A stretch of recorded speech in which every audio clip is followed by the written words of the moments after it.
time for the evaluation of our speech to begin. Today's evaluator will be Sugavan. He will be giving his evaluation to today's speaker, Lee. Welcome, Sugavan.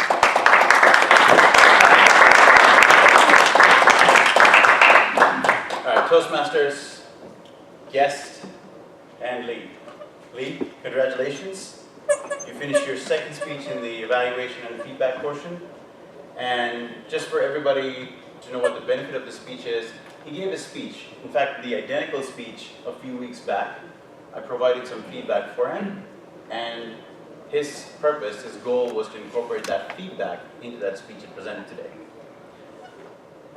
The speech title was Unforeseen Events in the Outdoors. You gave a lot of tips. One of them wasn't bears. Man, I hate bears outdoors, so I didn't see that on your list. But let's get on with the items that I suggested from the last speech, right? I said you were clasping your hands a lot in your speech from a few weeks ago. I also saw that you were pointed towards the left side of your audience and weren't looking at the right side. Both of those are body language related improvements. The third one that I suggested was adding more tips. I know you suggested the whistle last time. I said, add more items like that. I think people would find that beneficial. And that was more speech content related. So let's go through all of those, right? Your speech was almost like a, mobile phone upgrade. When you go from one mobile and then they release a new one, everything about that phone is upgraded. And so every part of your speech was improved. Loved it. Everything was great. The 7 Ps, and I forgot what they are, but that time it made sense to me. That was a great addition. You were facing everyone, which you walked around, you looked at everybody, and that was great about your speech. Your body language was great. At one point I thought you were just going to stand right here, but then you started moving around a little bit, you started crouching, you got up, and that all enhanced the parts of your speech.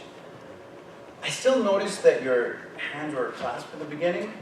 I would suggest leaving to the side when you're talking, so it lets you open up to the audience. That's my one recommendation.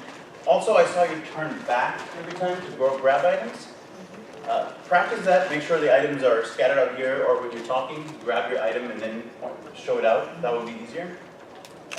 But then when you turn back for the mirror, it made more sense to me because you were using it appropriately at that time. In order to challenge yourself, I would say add a little bit more vocal variety. There were dramatic areas in your speech, and they all sounded flat to me. So that's something I would improve on. That was the only thing I saw, and besides that, the hand clasping, your speech was great. I want to end with this. I love different food cuisines. When you come up to speak here, it almost feels like Ethiopian cuisine, because every time I go have Ethiopian food, I always get on a food high, and every time you come to speak here, your speech is great. It gives me a high. So congratulations, great speech.